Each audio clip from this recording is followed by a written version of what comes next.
Have you ever wondered what made the 1960 U.S. presidential election so special? Well, it was in this year that John F. Kennedy went head-to-head with Richard Nixon, ultimately securing his place as the 35th President of the United States. Unique to this election, it marked the onset of the first-ever televised presidential debates and the rise of our first television president, offering the public a new lens from which to view the election and the office of the president. These debates played a significant role in shaping public opinion, making the entire election process more transparent and engaging. The 1960 election was a whirlwind of debates and coverage, with key issues taking the spotlight like never before. It was a pivotal moment that shaped the course of American politics. So that's the quick rundown of the 1960 U.S. presidential election, a landmark event in U.S. history, ushering the era of televised political debates. What exactly led to the failed military invasion of Cuba in 1961, known as the Bay of Pigs invasion? This debacle was a plan hatched under the Eisenhower administration, but executed under Kennedy's watch. The primary goal? To topple the communist regime of Fidel Castro. The key players were the CIA and Cuban exiles, both eager to see Castro's downfall. However, the invasion was a dismal failure, leaving a stain on Kennedy's presidency and intensifying Cold War tensions. And that, in a nutshell, was the Bay of Pigs invasion. Ever been intrigued by the 13-day political and military standoff between the United States and the Soviet Union over nuclear missiles in Cuba? This was the pulse-quickening Cuban Missile Crisis of October 1962, a critical crossroad in human history where we came perilously close to nuclear war. The world held its breath as two superpowers teetered precariously on the precipice of a nuclear apocalypse. The drama heightened when Soviet nuclear missiles were discovered in Cuba, prompting the U.S. to put in place a naval embargo, a strategic move that blocked any further military aid to Cuba. Simultaneously, a covert deal was brewing behind the scenes. Unknown to many, the U.S. secretly agreed to withdraw its missiles from Turkey, further diffusing tensions. The crisis eventually was diffused through intense negotiations between the U.S. and the USSR, underscoring the crucial role of diplomacy and effective communication in averting global catastrophe. A quote from Dean Rusk, the then U.S. Secretary of State, encapsulates the gravity of the situation perfectly. He said, "We came eye to eye with the enemy, and they blinked." This statement stressed the razor-thin margin between peace and war during those tense times.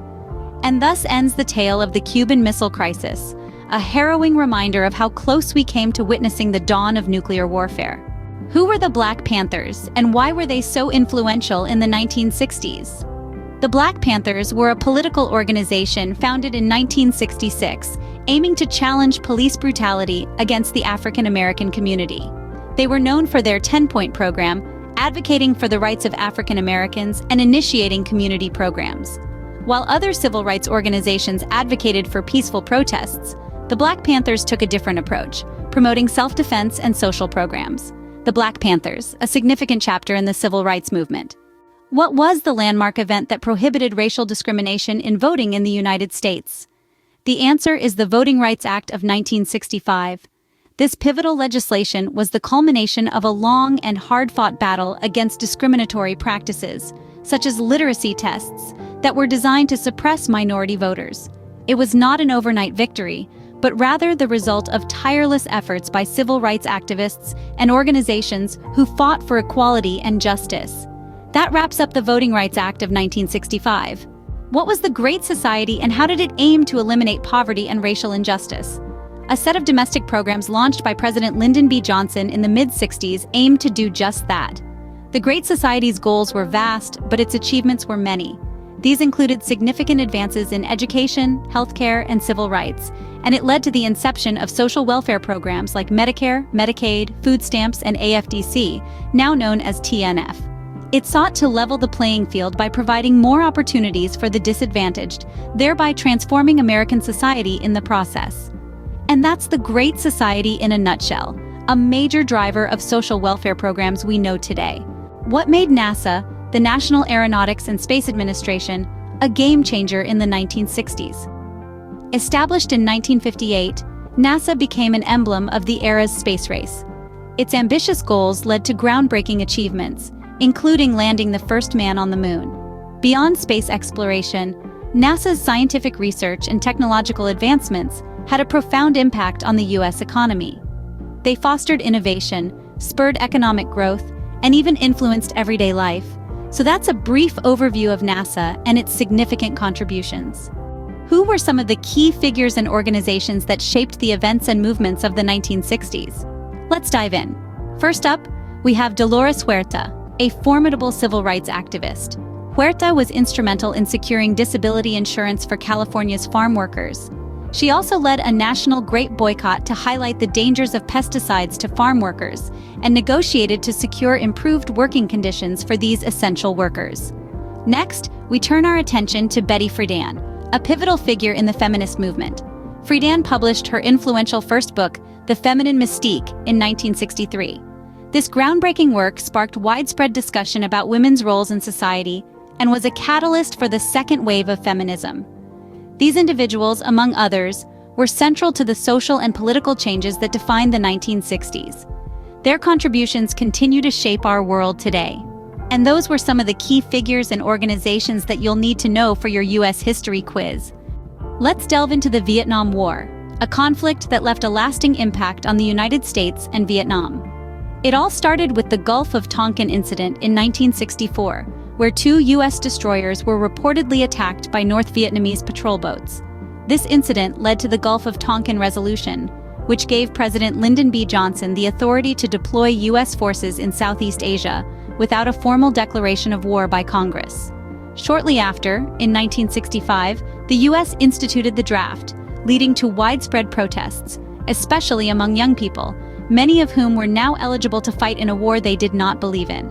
The war escalated with the Tet Offensive in 1968, where the Viet Cong and North Vietnamese forces launched a series of surprise attacks on South Vietnam. The U.S. responded with a policy of Vietnamization, aiming to equip and train South Vietnamese forces to take over combat operations.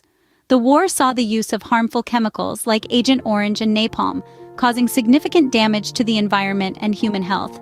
It's estimated that millions of Vietnamese people suffered health complications, and American soldiers returning home also faced health problems and psychological trauma.